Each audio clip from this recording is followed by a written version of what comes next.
Hey everyone, welcome back to Bird Talk with Terrence Mathis. I'm William Brandon.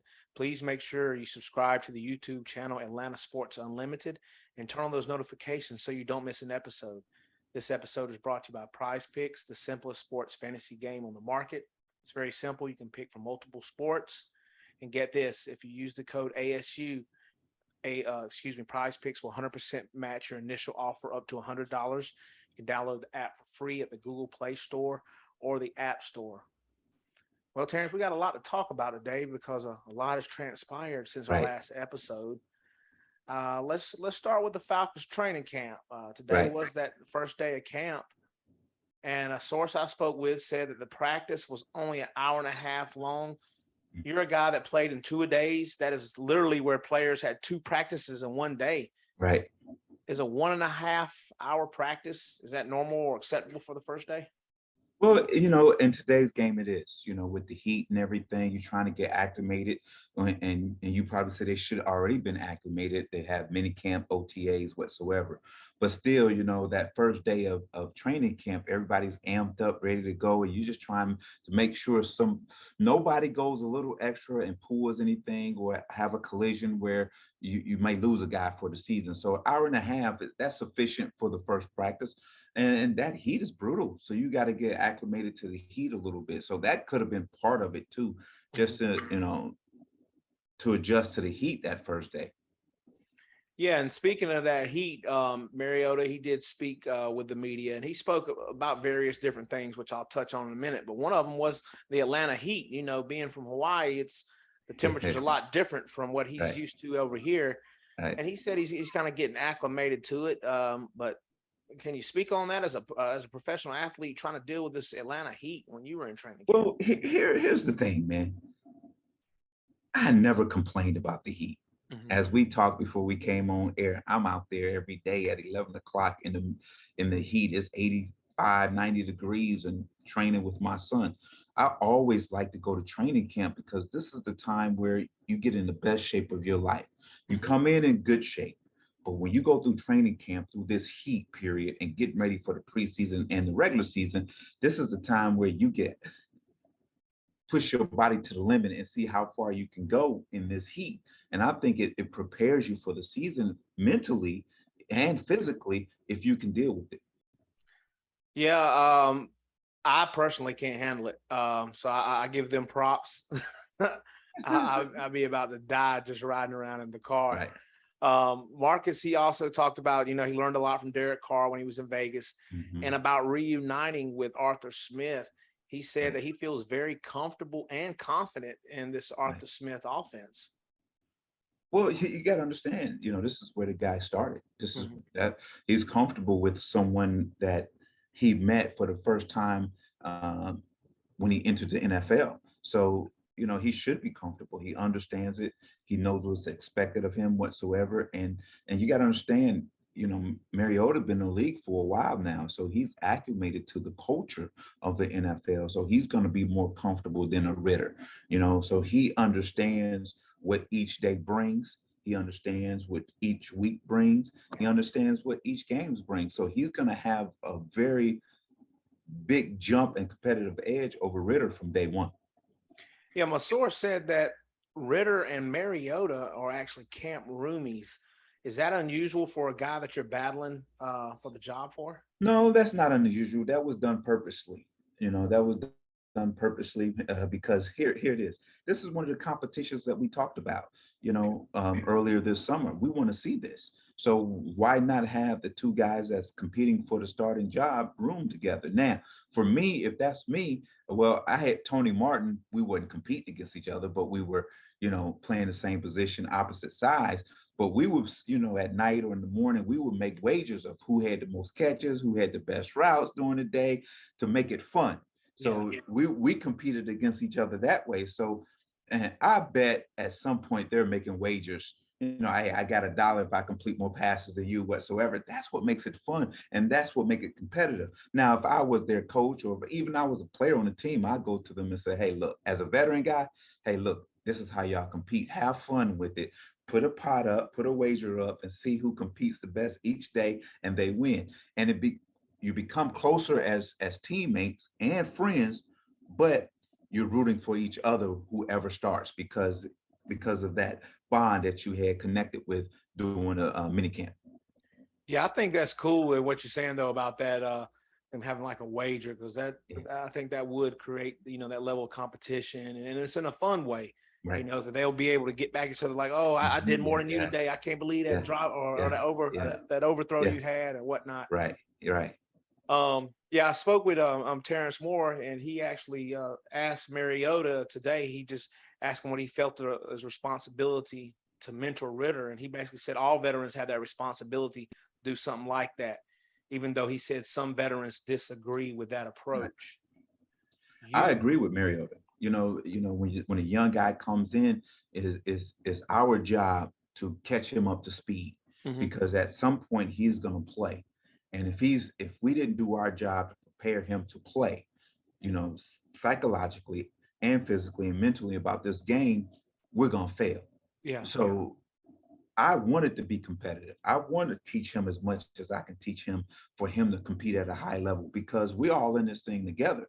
Because we don't know if you're gonna make it, one guy gonna make it through the season or not. So we got to have the next guy up.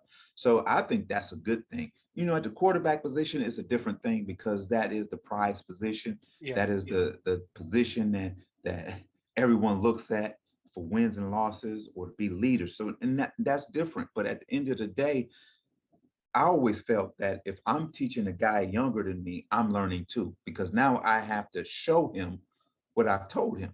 So I think that's a good thing for Mariota. I like that approach. That what you said that does make sense, especially if you're out there running through it and showing Right. him it's Mhm. refreshing in a sense for you. Right. Um, Arthur Smith, of course, was there. Two people that were missing today was Terry Fontenot and Arthur Blank. Is that unusual? Have you ever seen when the owner Mhm. or the GM not at camp the first day of Yeah, camp? that's for the first camp, for the first practice. That is unusual, unless they were inside in the air conditioner watching from above. But other than that, yeah, that is kind of unusual. Well, not for the owner, but Yeah, for the GM, for one, because ideally this is 90, probably 95% of your team that you're gonna have, some of these guys out here. So you're not gonna make any big bold trades at this point, not the Atlanta Falcons. They can't afford to at one.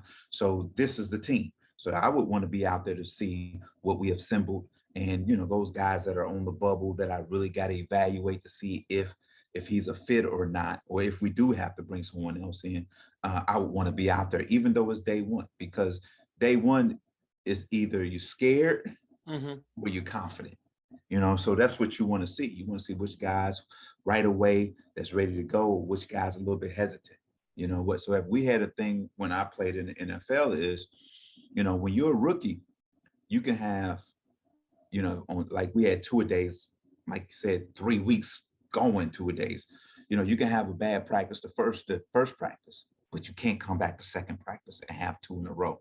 So that's what I'm looking at. If I'm a personnel guy, rookie comes out there, or a free agent signing, he has a lackluster day. I'm going, okay, little jitters, bad day. But if it comes out the second day or the second practice and it's the same thing, now I'm gonna have to, hey, I have to start asking questions to the coaching staff, what's going on, his position coach, what's going on, and find out why he's not playing at the level we expect him to play at. So so that's the thing in training camp that you're gonna be looking at. How many good consecutive practices you can have? That means you're consistent. Or if you have a bad practice, can you overcome that and have a good practice? And that's a sign of a pro right there. and I'm sure that translates to the regular season. Yes, As far as overcoming a bad play in a game or yes. things of that Or a nature. bad game, period. Yeah.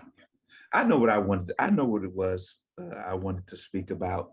And because you sent me something about what Kyle Pitts said about potentially being a playoff team and Hmm. making a run, to the Super Bowl whatsoever. And uh, Zacchaeus said the same thing earlier in the week whatsoever. This is what I love about this, William. This is the first time in probably 10 years I heard a player get off script. When I, when I say off script, it's the script was always, we're going to just be the best that we can be, and hopefully we win games. We're going to try our hardest. I have to do better. We all have to do better. The memo that was given for 10 straight years: don't step outside of the boundary, don't show your character. These two guys showed their character and says, hey, I think we can win. I think we can make a run to the Super Bowl. I think we're a playoff team. What did you want them to say? No, we ain't gonna. We no good. We probably won't make it to the playoffs. Oh, Super Bowl, that's long, long ways away. That's confidence. And if those two have that confidence, that means they're speaking it in the locker room and in the meeting rooms. And that's what I like. I don't want to hear that, oh, whatever Yeah. happens. I don't want to hear that press conference, because that means you're already on the fence of losing or winning. You don't care. But when you talk like this, that means you care about winning. That means it's going to trickle through the locker room, and they're going to all think the same way and have that swagger to go out every week and play at their best, expecting to win, Yeah. instead of saying hoping to win. I don't care who you play, you should be expecting to win and not hoping to win. And those two comments for those two young men, I really appreciate it, and I enjoy them getting off script. No, I like to hear that as well, especially with I'm seeing all these preseason, um, pundits basically seeing what the Falcons won't Right. do, and Hmm. only favored Hmm. in one game as far as Hmm. odd bettors are concerned. Right. Um, Arthur Smith said he's confident in this team and that the depth feels like it's completely. I mean, he said he feels like it's more depth for sure. He has more Hmm. depth than last year, and he said it feels like it's a completely different team this season. Right. He said something that I like what he said. He said what you heard about some of these talking heads, these experts saying what the Falcons are going to be and what they're not going to be Mhm. whatsoever. And he came out and says, look, we hear that, we understand where they pick us whatsoever. He says this team will write the story, not the reporters, and I love that. And that's true.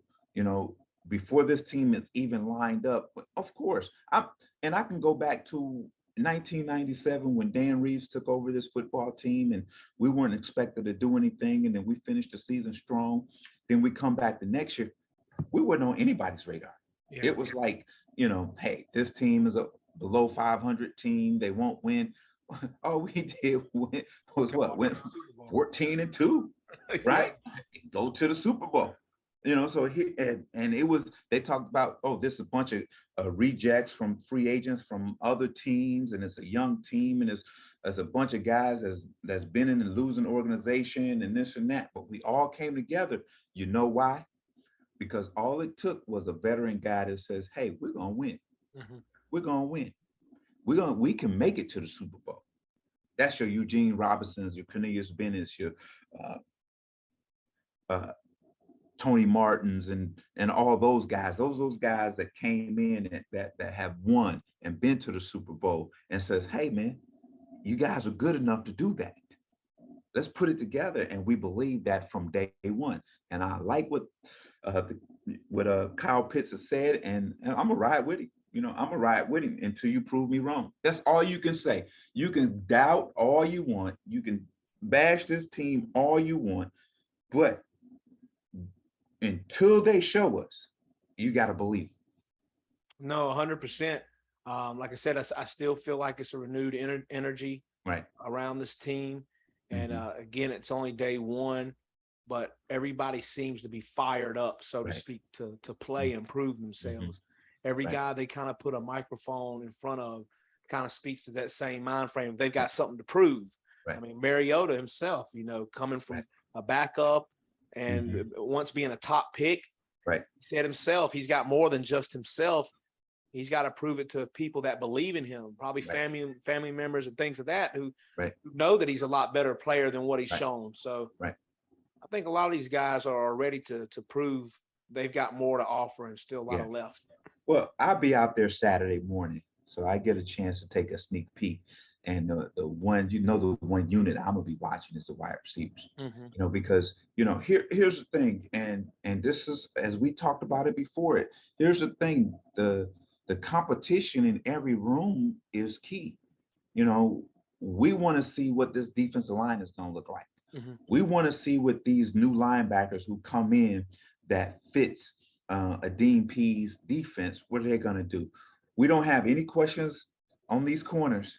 We Mhm. still have questions in with the safeties, Yeah. but we do have two guys that I feel that can get the job done and be very effective. Then you look at the offensive side of the ball. We want to see, did through this offseason, did we correct the interior of our offensive line? Okay. We still don't know. We still don't have a receiver one. Yeah, Mhm. we drafted Drake London, but is he a receiver one yet? We're hoping he is. Yeah. We're really hoping. We drafted a bunch of Edwards, and we got Geronimo. We got some other guys um, from other places whatsoever. So you're going to have a competitive room, but who's going to step up? Who's going to be that guy to step up? And I like Kyle Pitts, even though he's going into his second year, he's taking on his leadership role because everybody's watching him, what he's Mhm. doing, his work ethic, what he's saying, how he's playing, what is he doing, away from the facility. So believe it or not, he's become a leader at a short time. And I think he has the demeanor and the character to do it and be one. Yeah, that was something that we discussed. Who would it be? And yeah, you're definitely right. It seems like he's stepping up to the plate to be Mhm. that so-called leader of the Falcons I know, team. I know, I know we want to jump around a little bit Mhm. because, like you said, we got a lot to talk about in a short period of time. One other thing on a quick note, Mhm. Deion Jones, what's going on there? On the pup list, and Yes. Arthur Smith said that he still is not sure on what his status is and what the future may hold for him. So he told basically reporters he's going to hold off for about a week, maybe he'll have some more information. But I think it was probably me personally. I think it was they were probably at one point trying to move him, and then with the Hmm. injury, that kind of messed things up. So I feel like So, they don't have any choice but mm, to see what he can do, mm. try to So add it value back to himself. I it was wasn't an answer. Was, well, he's on the unable to perform this, and we're waiting for him to get healthy so he can get back out there with us. well, he did kind of so he did say that he hopes, yeah, that he can come off the pup list and get out there and compete. Is what he Right. said. Well, compete. Hmm. He's your starter. He's your What? starter. And I'm not trying to start anything here. Yeah. Here, I hope he gets healthy. He's gonna play this year. Hmm. If it's not with the Atlanta Falcons, he's gonna play somewhere this year. He's a great talent, and I pray that he recovers quickly so he can get out there and perform and show them that it's his job Hmm. and that somebody gonna have to do something supernatural to take my job away from me. I would think, just me personally, that it would generate a sense of pride being that you and Grady are the only two people left Yes, yes, from that Super Bowl team. yeah, And I, hmm me personally, I wouldn't want to be like, we had to get rid of everybody. yeah, hmm No, right, I'd like to be able to be like, hey, I'm yeah. still a I'm still solid here. part. Yeah, I'm Hmm. still here. I'm still here. And speaking of it, still here and going places, you heard the news about Julio Jones. Here, I got some things to say about that, and it's all good, depending on what side of the fence you're standing on. Yeah. Here's the thing: probably no other team was blowing up his phone. Hmm. Wanted to see. There probably was some of the teams say, well, we're gonna keep him on this short list and we see where we are in week 8 and bring him in whatsoever, blah, blah, blah. Hmm. I told somebody, I said, if Tom Brady called me right now at 55, I'm going to play for Tom Brady. Yeah. If all I'm asked to play is 15 to 20 plays a game, I'm going to do that. With Hmm. the opportunity to probably win or go play in the Super Bowl and win a ring, I'm going to do that. For Tom Brady to want Julio Jones as part of his passing tandem, that means he sees something in Julio Jones that can help him be successful Yeah. and the team be successful. Now, that's a perfect replacement for AB. He ain't gonna cause you no trouble. He's gonna give you your 15, 20 plays a game. He may end the season with 10 to 12 touchdowns, whatsoever, 50, 60 catches, you know. he re- then he can walk away and his legacy is cemented Mhm. because he's played with the the GOAT, played with a potential Super Bowl team, and he can walk away feeling good about himself, and everybody can forget about the cup of coffee he had in Tennessee. Yeah, I don't. I guess I'm just indifferent about the whole situation. Mhm. I guess I've moved on since Yeah, since we haven't had them, and yeah, I know a lot of fans feel some type of way. And I really personally don't, mhm, because unfortunately, I know it's not the same number 11 that the Falcons had. right. Hmm. It definitely is going to make for interesting television It for is. AJ Terrell Yeah, to possibly be it's matching up gonna, against gonna him. be interesting. And Um, here's the thing, and I've seen and heard from the fans whatsoever about it, and they feel some kind of way, and some think that this was just trying to get a shot back at the Falcons yeah, whatsoever. no But doubt. at the end of the day, the Falcons didn't call him. Why are you mad at Julio for going to Tampa Bay? The Falcons didn't call him back. And I think it goes back to what you said, though. Maybe they did call him, and he was one of those we're going to wait to Right. see how it pans out type Yeah. things. Yeah. It could have been. It could have been like, hey, but I don't think they called him. Let me tell you why. Hmm. Is because of how the whole transition and the departure went. Yeah. One side never even discussed about what they were going to do to Julio Jones until the Shannon Sharp situation came out, and he says, "I'm out of here." Now everybody's up in roar, but he already knew he was out of there, and they were already shopping him when he said that. Yeah. Now, understand this. Then once they shop him, I once they shop him and he's going, you hear rumblings in the organization what kind of guy he was. He wasn't a team player, blah, blah, blah. Yeah. He didn't work hard. He didn't do this. He didn't do that. So he heard this. So I don't think the Falcons pick up the phone and says, Julio, we're thinking about bringing you back. You already locked the door when you tried to damage my character Hmm. when I left here. And that's the thing, dude. And the thing is, yeah, it could be, oh, I get a chance to play the Falcons twice a year. It could have been some of that, and I'm truly believe it was some of that because I would have been the same way. Yeah. Just That's just human nature. But at the end of the day, we got to look at both sides of it. Yeah, it's tough to see him playing uh, against your rival team in your division, but yeah, this is his last chance, and I'm happy for him. So Yeah. I'm gonna go on this side Got because I want him to be successful and I want him to be blessed because the more I send blessings out to another, blessings come back to me.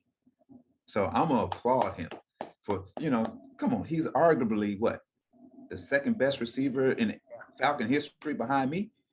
you.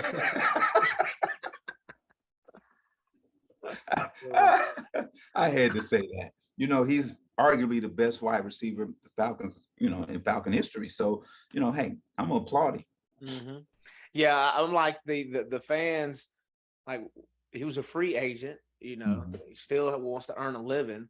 I Right. mean, like you said, what do you expect him to do? I mean, fans would have really been mad if he would join Matt Ryan in Right. Indianapolis. Yeah, they would have really been mad with that. Yeah, I think as a fan they would have been more upset with that than him going Yeah, to Tampa Bay. yes, it would have. Yeah. I because feel like because that you because got to fans. understand they remember the connection between these two, and now Yeah, another team and another city gets to Indy. enjoy what we enjoyed for 10 years or so. No, we Oh can't my have that. gosh! Then they, yeah, I don't even want to talk about what could have transpired Yeah, and how it would have played yeah, out. yeah. What about Eddie Goldman retiring? What are we uh, gonna do about that situation? well, we didn't hear much about why, or the circumstances around that. But as I he was hurt Hmm. 2 years prior. He came back, played some games, and maybe he wasn't 100% when he played, and maybe, getting back, trying to get back into shape and trying to play at a high level, he felt he couldn't do it. Yeah, Sometimes it's hard, man. It's hard to stay at that level, especially physically. yeah, The demands the discipline and sacrifice that it takes to play at that level.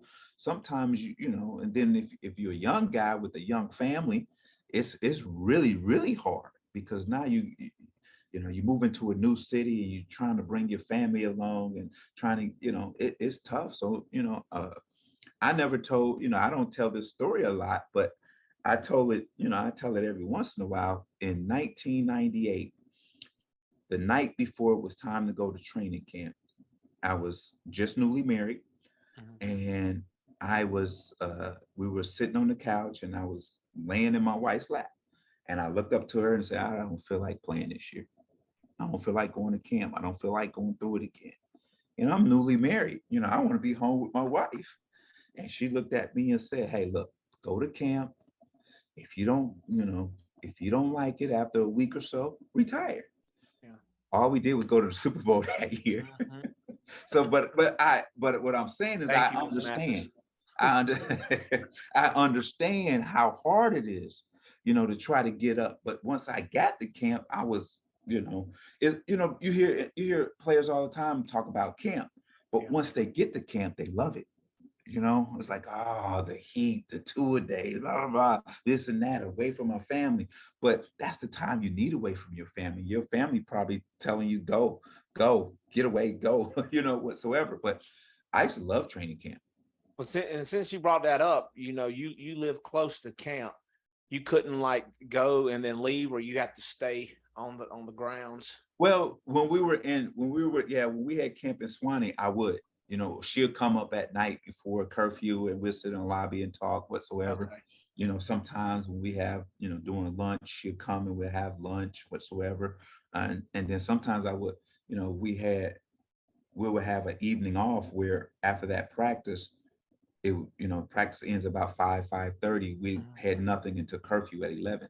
So what I used to do, I used to sneak home and see her and surprise her and all that stuff. So I was, so I made a way to see Yeah. her. And speaking of your '98 team, late Dan Reeves is named a finalist for the Pro Football Hall of Fame. I'm sure that would mean a lot to his family and former players. It does, because here's a man.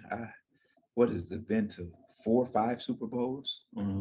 Haven't won, hasn't accomplished the feat.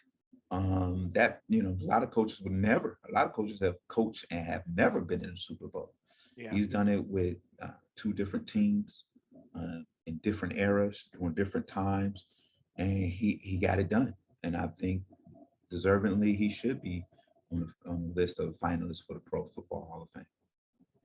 And the Falcons finally got their last rookie signed a couple weeks ago. They did sign Desmond Ritter, Yes. so he is under contract. Yeah. I guess it remains to be seen, how it pans out between him and Mariota. But Right. it seems like Mariota's ready to give him a battle for that job. So Yeah. I think it's going to be something fun to watch, and you coming out of the first day whatsoever, you're already hearing guys talking about Mariota, and he's savage, and he's this and he's that. Yeah, and like I said earlier, this is a veteran guy who understands what it takes to play that position in the NFL. So he's going to be way ahead of Ritter. Now it just has to translate to the game and to wins. And I think that's going to happen with this football team. and the little tidbit, Madden football has them both at like 85 speed. That's like the fastest quarterback we've had since Oh Vic. wow, wow. That's what that's a good thing, right? Yeah, yes. This offense can, I'm sure it'll Can look a move. lot different with him. Yeah, Behind the it's going helmet. to be faster. This offense is going to be a lot faster.